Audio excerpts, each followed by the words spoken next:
सबको मेरी तरफ से आदाब। वापस बात आप अंकित जी के लिए भी 5 अक्टूबर को कलम का उस पे बटन प्रेस करके वहां भी गदर मचाओगे कि नहीं?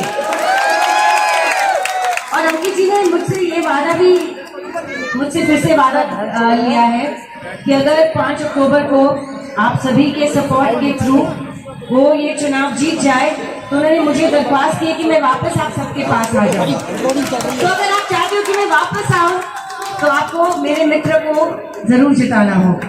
Thank you.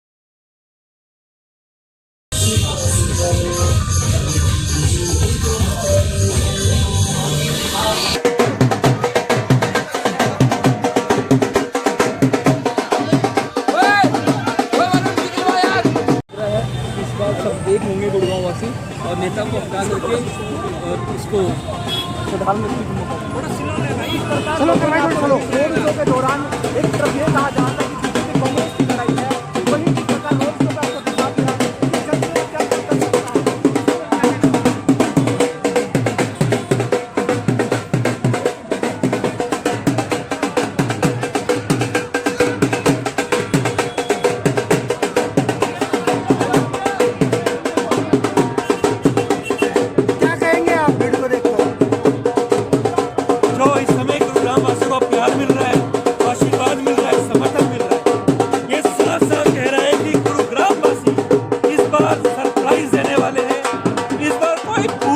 विधायक नहीं बनेगा। इस बार एक बड़ा दिखा युवा सामाजिक परिवार से अंकित भाई जन सेवक इस बार विधायक बनने जा रहे हैं।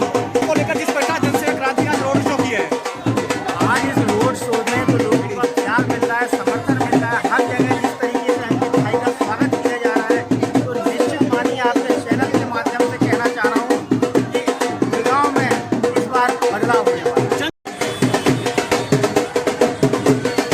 सहायक यहाँ पर सुदेश जी, कोई भी मंच पर नहीं आएगा प्लीज।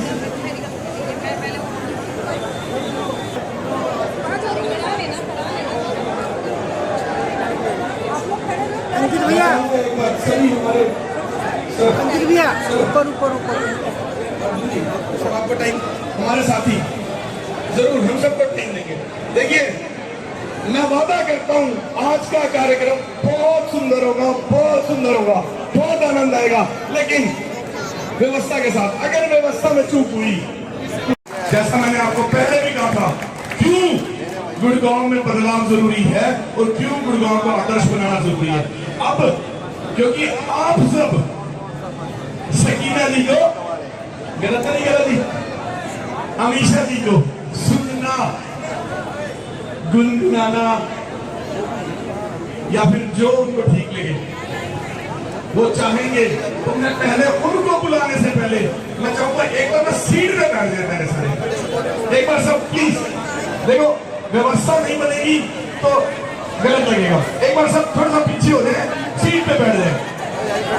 हाँ जी, देखो आवाज में मैं चाहूंगा एक बार मिलकर के तालियां बजाएंगे अमीशा जी के लिए।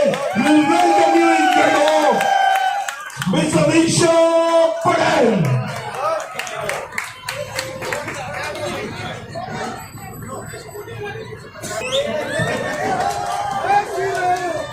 जब मेरे मित्र अंकित जी ने मुझे फोन किया कि वो चुनाव लड़ ले, तो मैंने उनको एक ही सवाल पूछा।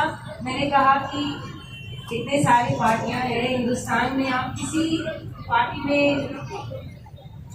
पार्टी से चुनाव, हम जैसे पेरेंट, हम जैसे माँ बाप वो जिम्मेदारी नहीं लेंगे और गुरुग्राम जैसे छोटा शहर भी और बड़ा शहर भी आप एक देखने का जरिया है।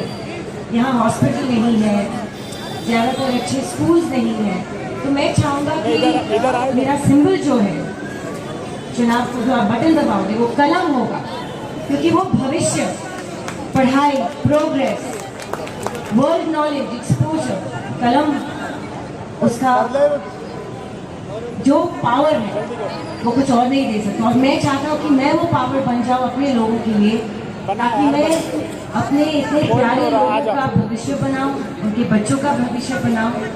तो ये सोच जो उनकी है इतनी अच्छी है, इतनी भविष्य के लिए इतनी अच्छी है सोच कि मैंने बोला नहीं, मैं कैसे भी करके आपके लिए टाइम निकाल के ज़रूर आऊँगी, क्योंकि मुझे पूरा भरोसा है कि यहाँ के जितने भी पब्लिक ने, कितने भी फैंस ने मेरे फिल्म को, तारा सकीना को दोबारा गदर 2 को भी गदर मचाया। कलम अपना भविष्य, they say the pen is mightier than the sword, it really is। मेरे लिए, अंकित जी के लिए।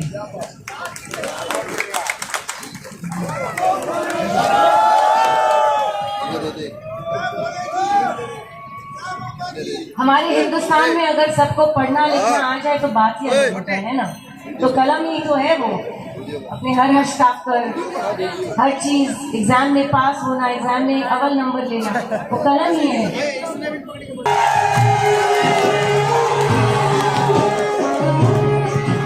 मैं तहे दिल से धन्यवाद करना चाहूँगा गुरुग्राम वासियों का, आप लोग यहाँ आए। और हमने पहले भी कहा था, हमेशा हर कार्यक्रम में हम कार्यक्रम करते हैं, बात करते हैं, संवाद करते हैं और भोजन करते हैं।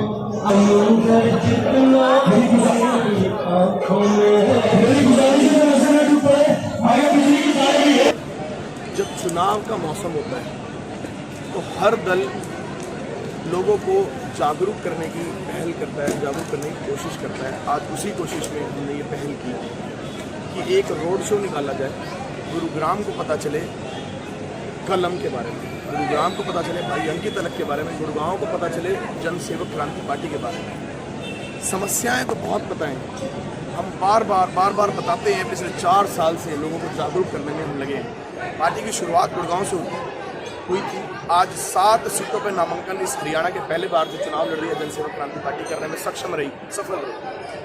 आज जो ये रोड शो गुड़गांव में निकाला गया है, ये आपका भी मानना है और जानना है, हजारों लोगों ने अपना समर्थन दिया, हजारों लोगों ने हमारी व्यवस्था में नहीं थे, फिर भी आकर के हमारे रोड शो में भव्य बनाने के लिए, साथ देने के लिए, विश्वास दिलाने के लिए कि हम कलम के साथ में, भाई अंकित अलग के साथ में आकर के जुड़ गए।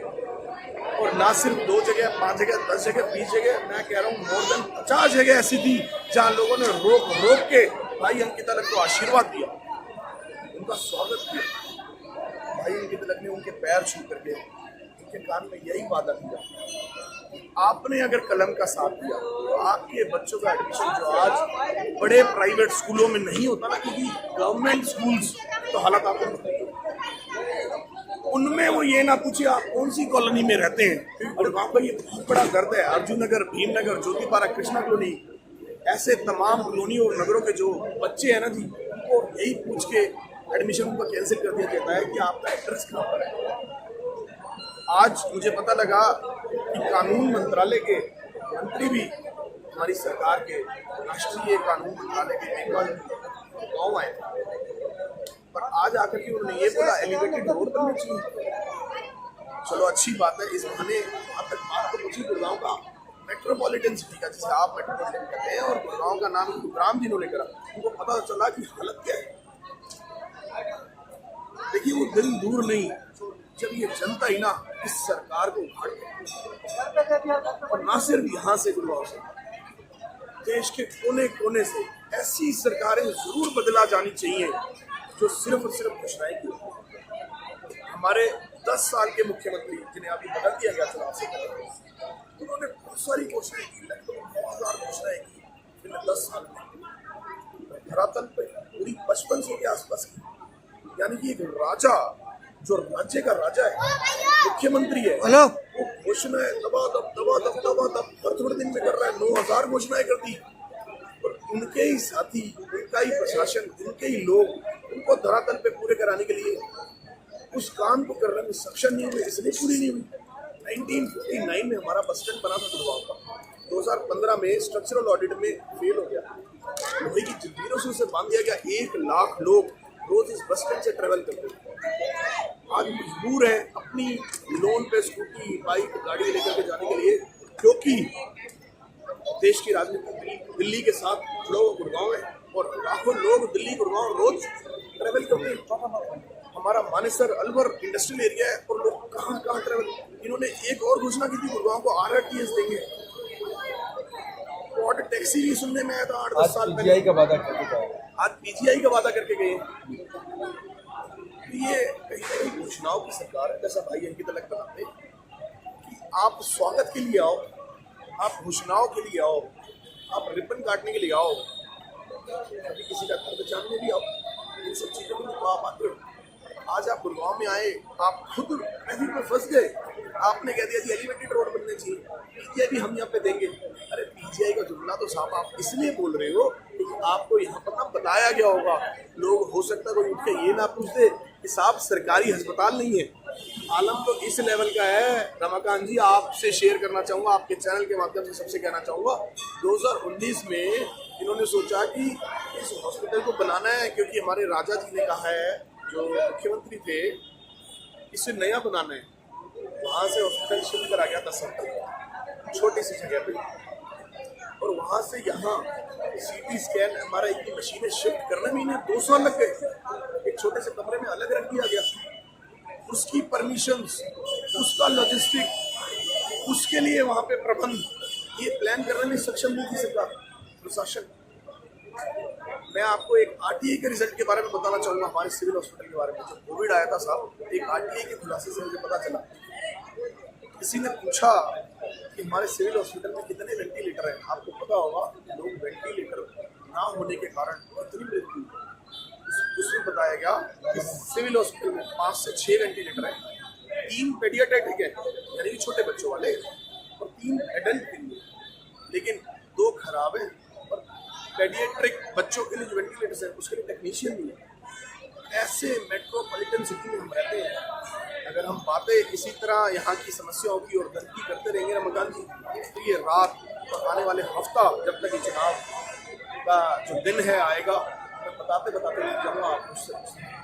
अमीषा पटेल ने आज आपके बीच में बड़े ताकत से कहा कि नई पार्टी बनाने की अंकित अलग ने क्यों ठानी, उसका क्या राज? सर एक बात बताओ, एक बंदा जो अपने घर परिवार में अपनी नौकरी में चैन की सांस लेके रोटी खा रहा था, उसको क्या पड़ा था? आप सोचो, उसको क्या पड़ा था इतनी सारी उलझनों में उलझने के और बड़े बड़े लोगों से व्यवस्था परिवर्तन की बात आपने आंख डाल के कर दी। क्या पड़ी थी उसको? आप मुझे बताओ, डॉक्टर भीमराव अंबेडकर ने जब संविधान लिखा था, क्या वो अपने भाषणों में ये बात नहीं कहते थे बार बार कि इस देश का भाग्य कलम से लिखा जाना है? इस देश का इतिहास तब बदलेगा जब इस देश में शिक्षा कोने कोने पहुंचेगी और बच्चे बच्चे के हाथ में कलम होगा। तो एक न्याय दिलाता है, कलम में ताकत है कि देश में कानून व्यवस्था ठीक हो, देश का स्वास्थ्य ठीक हो, स्वास्थ्य प्रणाली ठीक हो, शिक्षा ठीक हो, स्कूल ठीक हो, बच्चों का भविष्य बने, हमारा भविष्य बने, इस शहर को आदर्श बनाया जा सके। तो कलम का साथ आप लोग